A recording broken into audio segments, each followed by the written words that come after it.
Cukup menarik adalah saat ini pelaku pasar terbelah terkait dengan ekspektasi pemangkasan suku bunga The Fed hingga akhir tahun. Kalau dari Danapati sendiri seperti apa proyeksi Anda?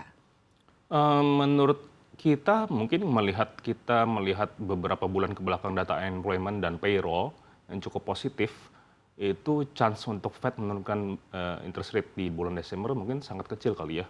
Ini juga Oke. align sama konsensus atau ekonomis di Amerika, mereka expect tadinya 2 bulan lalu 90% chance menjadi hanya 22% chance di Mhm. bulan Desember.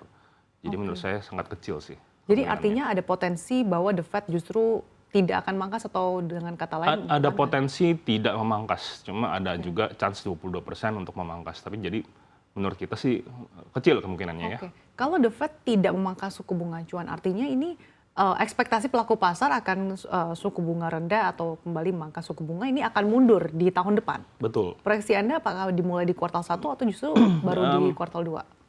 Kemungkinan di kuartal satu, tapi itu pun kita balik lagi melihat data-data ekonomi di Amerika ya, terutama bulan November, Desember, Januari seperti apa.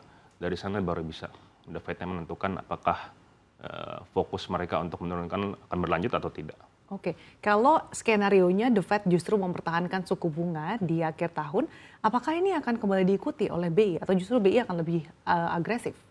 Eee, Kemungkinan kalau The Fed tidak menurunkan, kemungkinan BI juga tidak, chance-nya untuk tidak menurunkan lebih tinggi ya. Oke, Cuma balik lagi ke data ekonomi masing-masing ya. negara. Dampak bagi pasar keuangan utamanya likuiditas ini akan seperti apa? Apalagi kan kalau The Fed tidak mangkas, apakah ini artinya pasar keuangan tanah air akan ketiban berkah? Kalau The Fed tidak menurunkan rate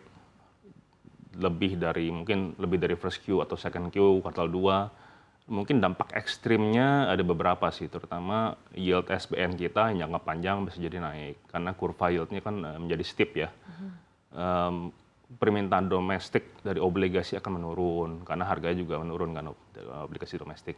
Untuk nilai tukar rupiah menurut saya justru ada kemungkinan untuk melemah, tapi karena ekonomi kita masih kuat dan ada intervensi dari BI, menurut saya mungkin cukup stabil ya ke Oke. depannya. Untuk pasar obligasi sendiri, trennya saat ini seperti apa sih? Apakah Anda melihat masih terjadi outflow?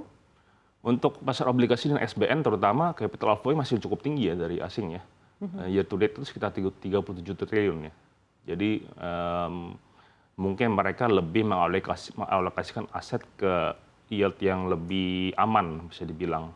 Aset yang lebih aman apa Oke. resikonya. Kalau misalkan pasar saham sendiri, Anda lihat trennya seperti apa?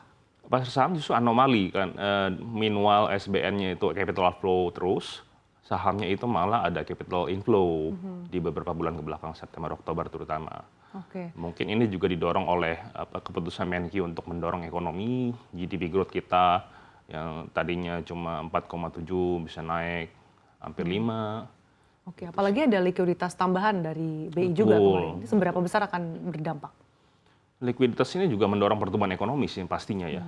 Karena fokusnya nggak cuma di kuartal 4 tahun ini sampai terus 2006 dan seterusnya. Jadi menurut saya didukung oleh GDP growth yang improve, nilai tukar rupiah yang cukup stabil. Jadi menurut saya likuiditas dan attractiveness dari pasar saham kita lumayan jadi cukup kuat ke depannya. Oke, apakah attractiveness ini juga tercermin dari valuasi yang masih bisa dikatakan cukup rendah dibandingkan negara-negara peers kita, Pak? Untuk valuasi dari price to earnings multiple kita bisa dibilang masih cukup menarik sih dibanding negara-negara lain. Itu sekitar di 13-14 kali ya. Sedangkan negara lain itu udah mungkin lebih dari 15 kali. Oke. Terutama, tapi tergantung ya. Kalau China itu masih cukup rendah. Tapi karena ekonominya juga sedang tidak baik-baik saja. Dengan ekspektasi bahwa pertumbuhan ekonomi Indonesia akan semakin membaik, apalagi ada guyuran likuiditas, tapi di satu sisi kita lihat bahwa meskipun BI sudah beberapa kali mangkas suku bunga, kemudian ada kucuran juga likuiditas, tapi ternyata dari sektor perbankan sendiri belum terlalu terlihat signifikan transmisinya. Ini pandangan Anda seperti apa, Pak? Sebenarnya sudah lumayan terlihat sih di UMKM dan micro businesses. Tapi untuk impact ke pasar sahamnya belum terlihat, mungkin karena ada laggard waktu ya. Biasanya untuk performance mereka terlihat di first Q nantinya. Tapi juga anomalinya pasar saham perbankan terutama sahamnya sudah mulai recover sih ke Oke. depan. Apakah nanti dengan seiring saham-saham perbankan yang sudah mulai kembali rebound, dari segi kinerjanya ini juga ataupun performanya akan juga semakin baik hingga akhir tahun 2025? Kemungkinan bisa membaik, tapi juga karena BI mempush untuk likuiditas, menyalurkan pinjaman kepada UMKM, mungkin ada sedikit pressure di loan rate-nya ya. Jadi mungkin ada sedikit persaingan di corporate loan-nya, Oke. micro loan-nya. Jadi mungkin short term pain for the long term gain lah. Mhm. Dan saat ini kan kalau kita berbicara soal mata uang Garuda, nilai tukar rupiah saat ini masih range-nya 16.700-an. Apakah Anda melihat ini masih cukup oke dibandingkan negara-negara lain, melihat juga berbagai upaya yang sudah dikeluarkan termasuk makroprudensial yang sudah digelontorkan oleh BI?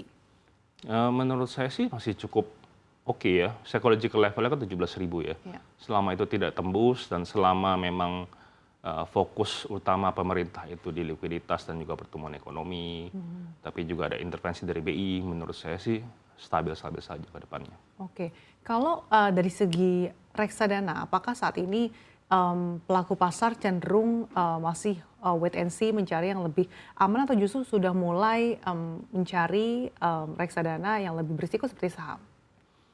Menurut saya so far sih shifting-nya itu masih ke arah balancing ya. Masih ada yang pendapatan tetap, 50%, 50% masih pasar saham. Tapi tren ke depannya seperti yang tadi saya bilang, karena fokusnya di pertumbuhan ekonomi, juga likuiditas yang mulai mengucur dengan kencang, mungkin investor lebih stance-nya lebih ke risk on ya. Jadi mereka lebih berani invest di pasar saham ke depannya.